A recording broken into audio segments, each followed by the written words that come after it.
muslimin muslimat jamaah sholat subuh di Masjid Jawa Tengah yang dimuliakan Allah.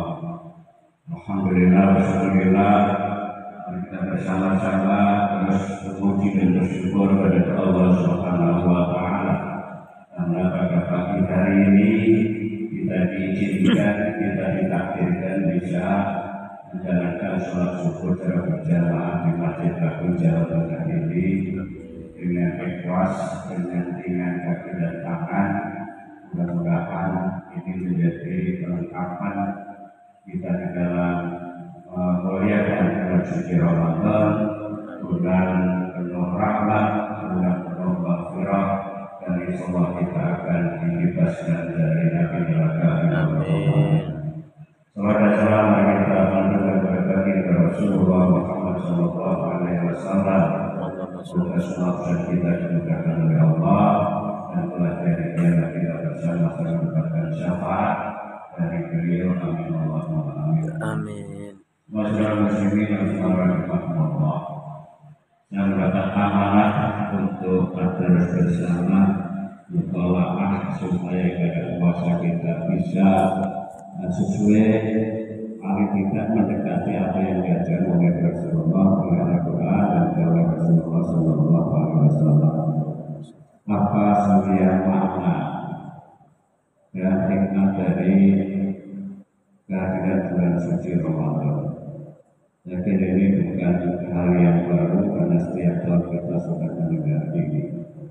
Tentu saya mengawali dari firman Allah surat Al-Baqarah 143. A'udzubillahi minasyaitonir rajim.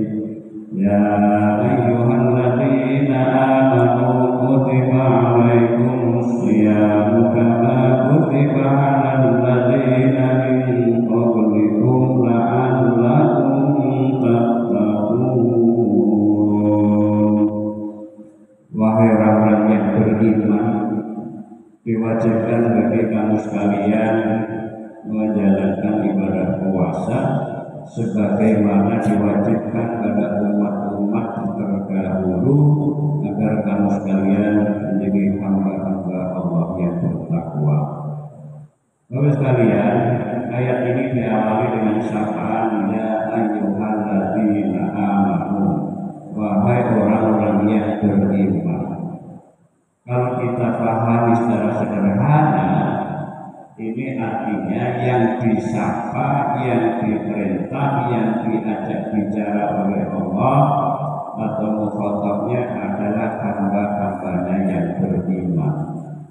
Karena itu kira-kira dapat dipastikan orang yang imannya sedang turun, ya, karena iman itu ya wa yanqus, iman itu bisa bertambah dan bisa berkurang.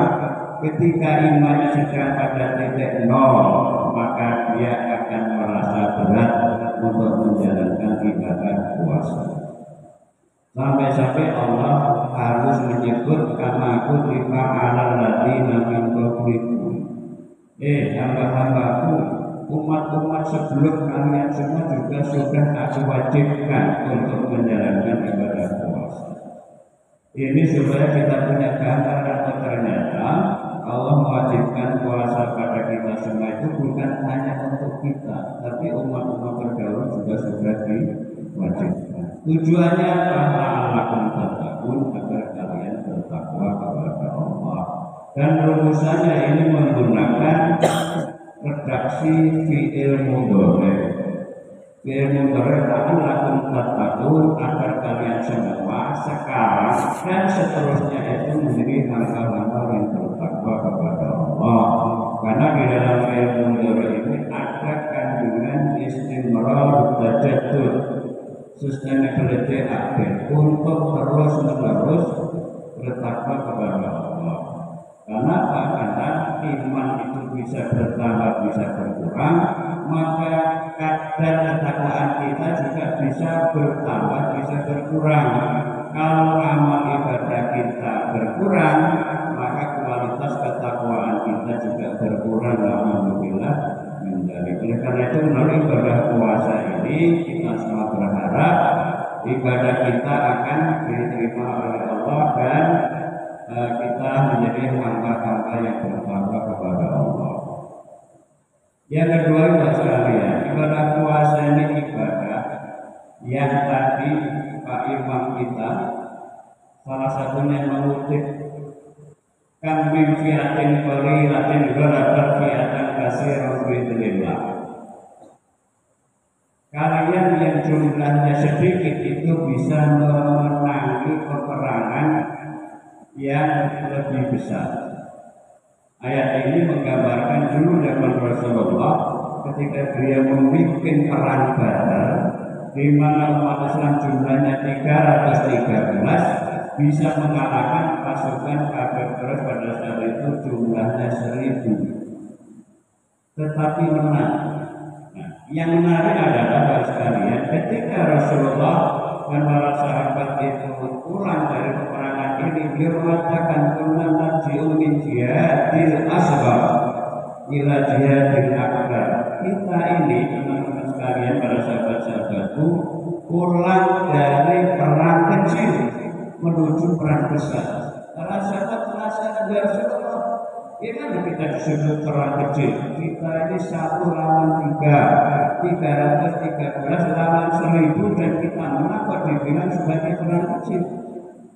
Sahabat-sahabat kalian tahu, ketahuilah. Kemudian mereka tanya, lalu apa perang besar itu ya Rasulullah? Al-jihadul akbar huwa jihadun nafsi. Perang besar itu adalah memerangi nafsu kita sendiri. Puasa salah satu hikmahnya adalah menundukkan, memerangi nafsu kita, mulai dari terbit fajar shadiq, ya kita sudah tidak boleh makan karena ada imsak, tidak boleh minum, tidak boleh melakukan hubungan suami istri, dan apa saja yang berpotensi membatalkan ibadah puasa kita. Karena itu ibadah puasa adalah ibadah rohaniyah dan jasmaniyah. Rohaniyahnya kita harus bisa mempuasakan rohani kita, mempuasakan jasmani kita, mempuasakan hati dan pikiran kita. Karena itu Hujjatul Islam Imam Ghazali mengatakan ada 3 klasifikasi orang yang puasa. Yang pertama adalah puasanya orang awam yang hanya sekedar menahan makan dan minum dari fajar sampai dengan terbenamnya matahari, tetapi panca inderanya belum bisa dipuasakan. Bagaimana Pak? Ya misalnya nanti ketemu teman, ngobrolin temannya lagi, ya kemudian ada hibah, ada tajus dan sebagainya, dan itu nanti akan berpotensi membatalkan pahala puasa kita. Karena itulah Rasulullah nanti kepada kita, kami sha'imin laisa lahu min siyamihi illa ju' wal atas. Banyak sekali orang-orang yang berpuasa, dia tidak mendapatkan apa-apa dari puasanya itu kecuali hanya lapar dan haus saja.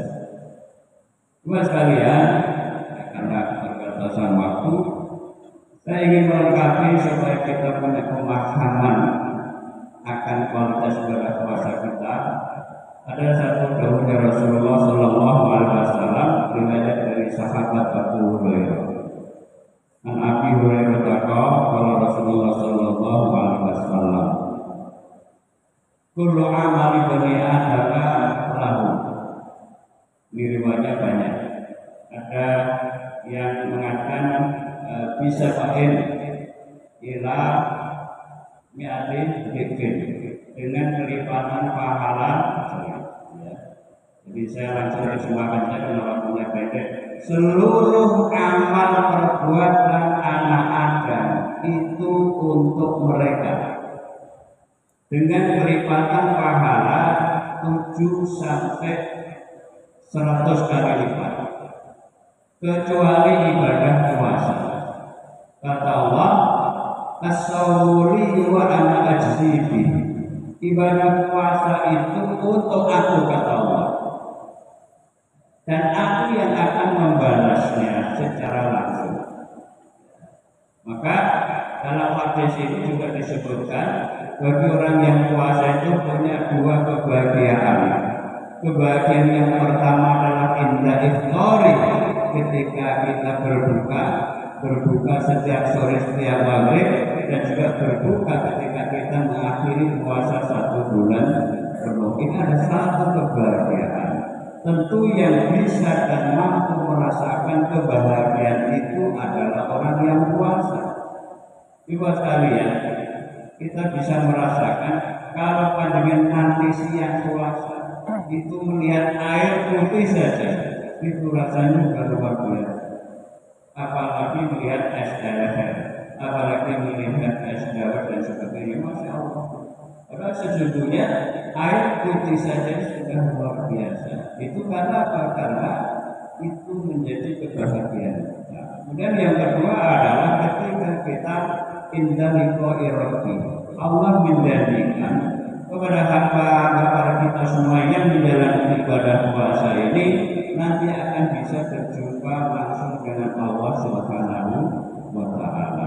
Karena itu dalam hadis yang lain, bagi hamba-hamba yang berpuasa nanti disediakan jalur khusus, ada jalan tol yang khusus dilewati oleh hamba-hamba Allah yang berpuasa di bulan Ramadan ini.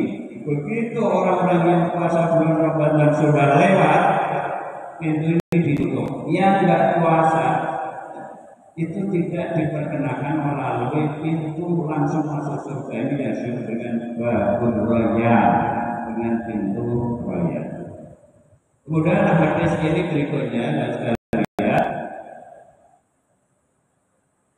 sampai Rasulullah dalam hadis ini bersumpah, walladzi nafsu Muhammadin biyadihi, la innallahi ta'ala min rihil miski, dan demi zat yang jiwa Muhammad ada dalam genggaman kekuasaannya, sungguh-sungguh aroma mulut lesan orang-orang yang berpuasa itu lebih wangi daripada aroma wanginya minyak misik.